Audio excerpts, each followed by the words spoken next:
Matthew chapter 5. Who are the truly blessed?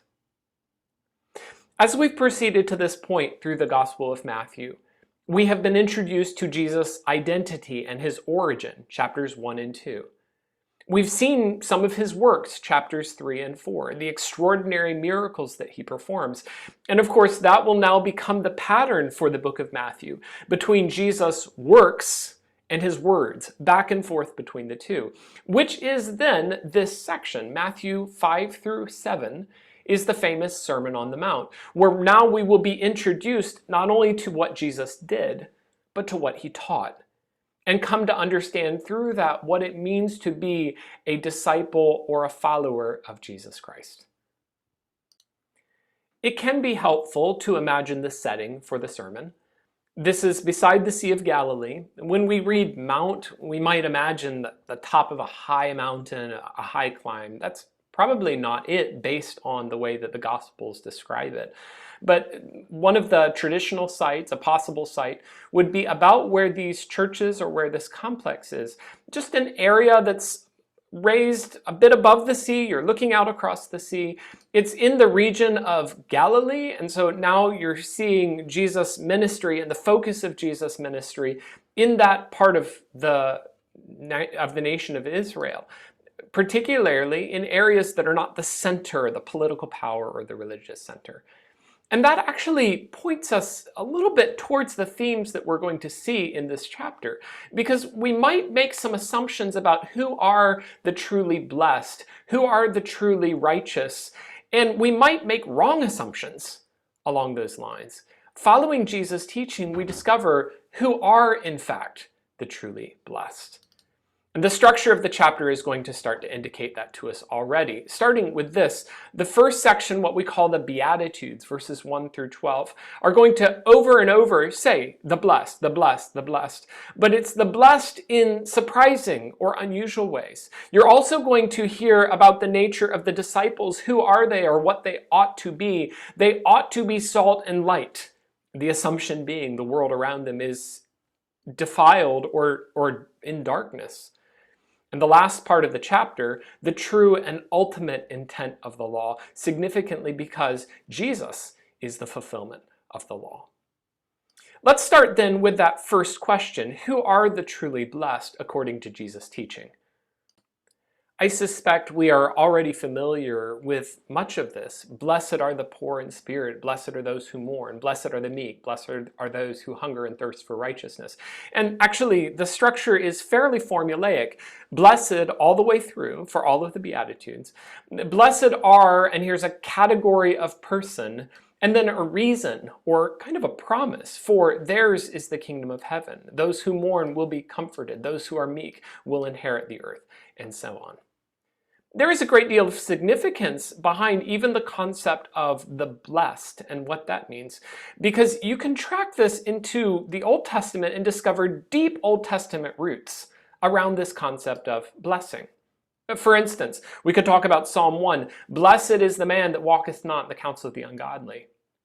And he will be, Psalm 1 continues, like a tree, flourishing and supported by a river of water that gives fruit in its season, and its leaf never withers. You've got a concept like that in Psalm 2, with the idea that those who will accept the Son will be spared from judgment. Blessed are all they that put their trust in him. In other words, blessing, true blessing, comes, if Psalm 1 emphasizes in relationship to the law of the Lord, Psalm 2 emphasizes in relationship to the person of God, yes, the person of his Son. Who is that? Psalm 32 will emphasize that blessing comes to those who are forgiven. Blessed is he whose transgression is forgiven, whose sin is covered. Blessed is the man to whom the Lord imputeth not iniquity. Psalm 112 will emphasize that the person is blessed who fears the Lord. Psalm 119 will emphasize that those who are undefiled, who walk in the law of the Lord, are the truly blessed. And all the way throughout, we're getting this recurring emphasis or this recurring idea that God, his word, relationship to him, obeying his way, following what he commands, all of this is the true way of blessing. It's also striking as you return back to Matthew 5 and the Sermon on the Mount, how much this blessing is linked to what I will just call future or eschatological promises. The idea that as we think of this blessing, we're supposed to look far into the future, into even eternity, or the victory of God over all things. And that's the ultimate expression of this blessing. So, for instance, if we walk through, we see things like, theirs is the kingdom of heaven. They will be comforted, and echoing or pushing forward all the way to Revelation. Every tear will be wiped from their eyes. They will inherit the earth. They will be satisfied. They will receive mercy. They will see God, and so forth. Many of these blessings are things that believers can already experience a foretaste of, but they are also future and looking forward into the grand victory of God over all things. And finally, I'll just highlight here that many of these blessings are also promised to unexpected people. In other words, verse 3, the blessing is not for the great and the powerful and those who have achieved a name for themselves. It's for the poor in spirit. The blessing is not for those who have confidence in themselves, but those who mourn, those who are meek, those who hunger and thirst for righteousness, those who are merciful. And you get the sense throughout that Jesus is intentionally turning things on their head. Those who might think that they are okay, that they have achieved a kind of righteousness by their efforts, those are the ones who are set aside. No, it's the poor, it's the humble, it's those who understand themselves to truly be needy who are going to receive blessing, or who are the truly blessed. I'll just summarize these ideas one more way, and that will lead us into some of the topics we'll discuss further on. A notion something like, who is living life well? Who is truly flourishing? Who is truly living life successfully as it ought to be lived? And Jesus says, well, that ultimately ought to be future-oriented. Don't come and acclaim to yourself achievement as the basis of your boast. I have accomplished, I have achieved. But understand instead that it's those who humbly recognize their need. And in the future, in those terms, these people are the deeply blessed. I'll show you one more surprise, and it comes at the end of these Beatitudes, but just notice this detail. Blessed are you when others revile you and persecute you and utter all kinds of evil against you. Again, it's that concept of those who you would think are to be pitied are in fact surprisingly the blessed. But just notice this little seed as I go, falsely on my account. That part of the blessing is not just locked up in a relationship with God or with the Father, with Yahweh, but Jesus starts already to tell us that blessing is attached to Him. Jesus is the source of blessing. Where will this go? Well, now Jesus is going to go forward to explain the role of his disciples. And he's speaking specifically to them. We know in context this is to the disciples. He's going to address them this way using two different metaphors. You are, he says, the salt of the earth. And a bit later, you are the light of the world. In both cases, you've got a metaphor that's calling them to stand out somehow from the rest of humanity. You are separate from the rest of the world. Notice also the scale. You are the salt of the earth. In other words, it's really not of your local community, but it's the world. You are the light of the world. The scale that Jesus has and that he's speaking of is cosmic, everything. And somehow Jesus' disciples are supposed to be so transformative and distinctive that they would stand out among all the people of planet Earth.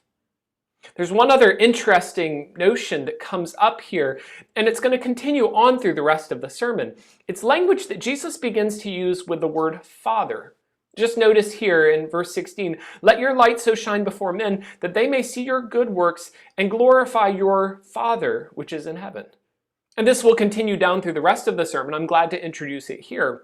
But language like, that you may be the children of your Father. Be therefore perfect, even as your Father which is in heaven is perfect. And here, it's quite evident in all three places, your Father which is in heaven, that Jesus' emphasis, or what he's referring to, is God. But he's referring to God as the Father of the disciples. And this keeps on going in the rest of the sermon. So you have no reward of your Father which is in heaven if you act hypocritically. Your Father which sees in secret. Pray to your Father, and your Father which sees in secret. And a bit later in the sermon, he will speak this way, Our Father, which art in heaven, hallowed be thy name. If you forgive men their trespasses, your heavenly Father will also forgive you. If you forgive them not, your Father will not forgive your trespasses. And what stands out about this language, as far as we can find in the period, the writing or the thinking of the day, and certainly in the Old Testament, we find language to speak of God as Father. But for someone individually to say, my Father, or a group of human beings, mere human beings, to say something like, our Father, this would be really striking language. This would be almost close to blasphemous language. And what's happened here in the process? Jesus Christ has already started to say to his disciples, remember, you are the salt of the earth, you are the light of the world, you are distinctive. You are a blessed and separate people. You are different in this cosmic way, standing out amongst the entire world. More than that, you are significant and you stand out because you have relationship to God. The remainder of the chapter now is going to focus on the true intent of the law. What was the purpose of the law? What was the meaning of the law? And what would it mean to fulfill it? Let me connect that in quickly with the emphases that we've already talked about for just a moment here. We started out talking about who are the blessed. We then moved forward to talk about who are truly the light in a dark world, who truly gives salt or cleansing to the rest of this defiled world. And the answer goes, those who follow Jesus, those who know him. That would be a striking contrast to Jesus' other listeners, some of his opponents, as we're going to see the book of Matthew continue to develop. People that would assume something like, well, it's by obedience to the law and fulfilling its mandates that a person will be blessed. If I want to have blessing, and if I want to stand out before God to be one of his chosen, one of his blessed people, then the key will, of course, be to fulfill his words. And watch what Jesus does as now he shapes their thinking or reshapes their thinking in respect to the law. Matthew 5, verse 21, down to nearly the end of the chapter. The pattern goes, you have heard that it was said, but I say to you. You have heard that it was said, but I say to you. I say to you, and you have heard that it was said, but I say to you, you have heard it was said, I say to you. And this is the pattern multiple times all the way down through the chapter. Watch what are the things he's discussing. And some of these are very striking. You have heard it was said, you shall not murder. Well, that's the Old Testament law. Those are God's words. And then just to extrapolate that a bit more, whoever murders will be liable to judgment. You have heard it was said, you shall not commit adultery. Again, that's directly out of the Old Testament. But then a little bit of nuance that's going to come after in verse 30 and 31. A person who divorces his wife, give her a writ of divorce. Jesus says, but actually the expectation of what is true adultery goes to the heart. Verse 33, it was said, you shall not swear falsely. You shall not bear false witness. That's the Old Testament law, the 10 Commandments. But perform to the Lord what you have sworn. And Jesus says, yes, but I'll tell you, do not take any kind of oath. What's going on in these words? Well, some people have interpreted or read these to say that Jesus is actually adjusting the Old Testament law. Jesus is taking what God's words were and extending them somehow. Critically, we ought to recognize instead what's happening. Rather than to say Jesus is adjusting the Old Testament law, better to say this, Jesus is explaining the Old Testament law. And let me clarify the difference here. It's not that Jesus is intensifying the law as if in the Old Testament God said, do not commit adultery, and so as long as you do not perform that specific act, you're okay. Do not commit murder. As long as nobody dies, you're okay.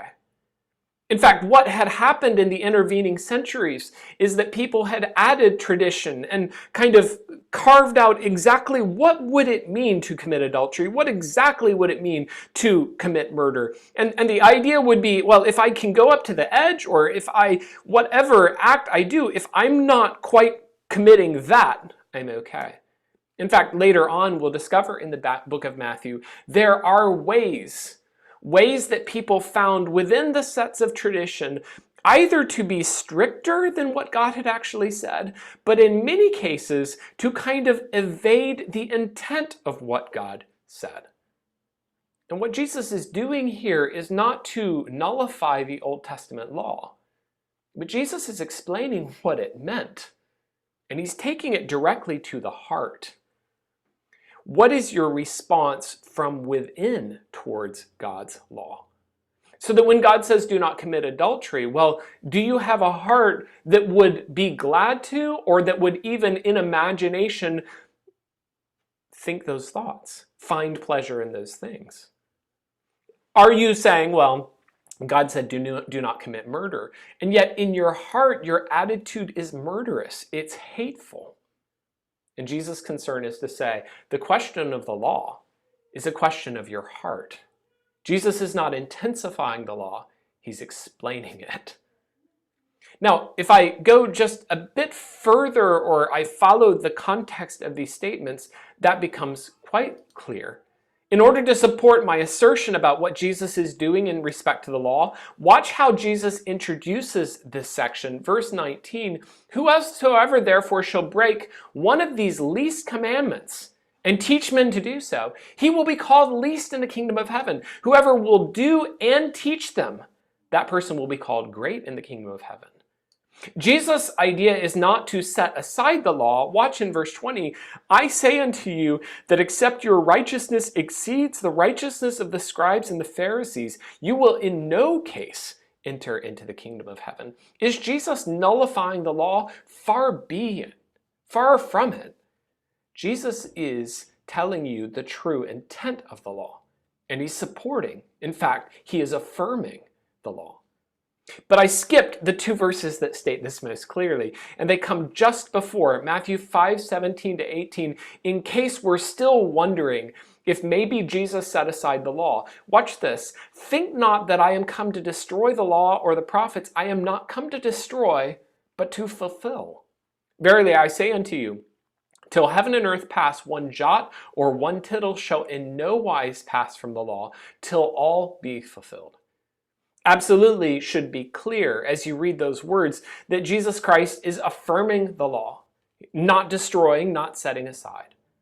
And yet there's two instances here that give us an explanation of what he is doing. Twice, I came not to destroy, but to fulfill. None of these commandments will be set aside until all be fulfilled. What did Jesus come to do in respect to the law? Jesus came to fulfill the law. And now a lot of things start to become clear. In fact, we've seen this fulfill idea way back, chapter 2. We saw this multiple times. Chapter 3, we saw the statement. It thus behooves us to fulfill all righteousness. It's necessary. We saw how Jesus fulfilled or completed the expectations.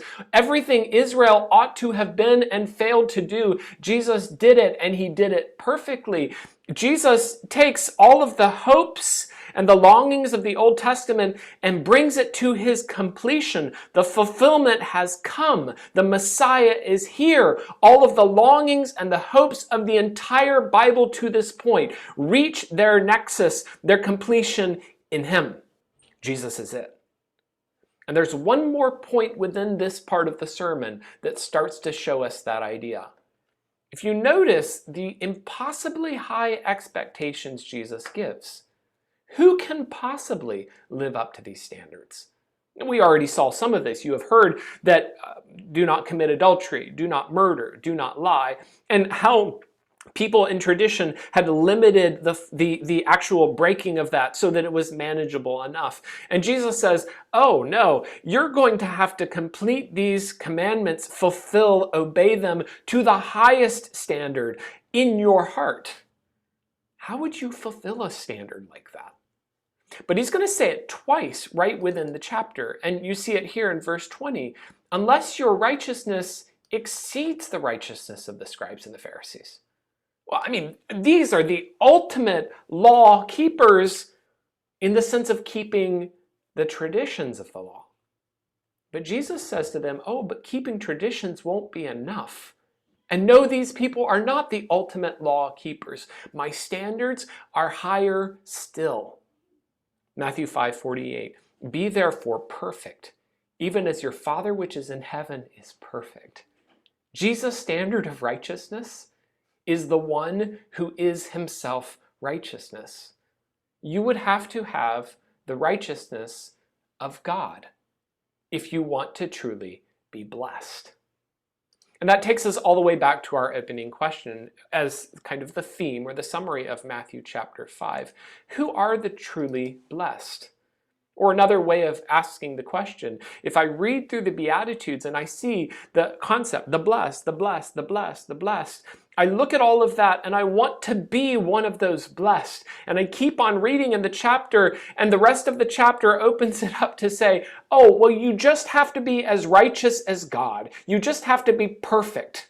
You have to keep all of God's commandments in the heart all the time, just that, and you can be blessed. Immediately my heart's broken. I cannot join the blessed. I cannot be part of those to whom Jesus promises these future coming blessings. Oh, but go back again and look at the blessed in terms of Matthew chapter 5 and the Beatitudes. And I recall again, remember the hope in this, that the blessed are those who are willing to come humbly, those who mourn, those who are meek, those who hunger and thirst for righteousness. And I read a bit later in verse 17 and I discover that Jesus Christ comes to fulfill all of the law. And I read later in the Beatitudes that it's those who suffer for Jesus' sake who are the blessed. And without anticipating the way the rest of the book of Matthew will unfold and how the New Testament itself will explain it, I already have a bit of a hint. How can I possibly be part of the blessed? How can I be this righteous?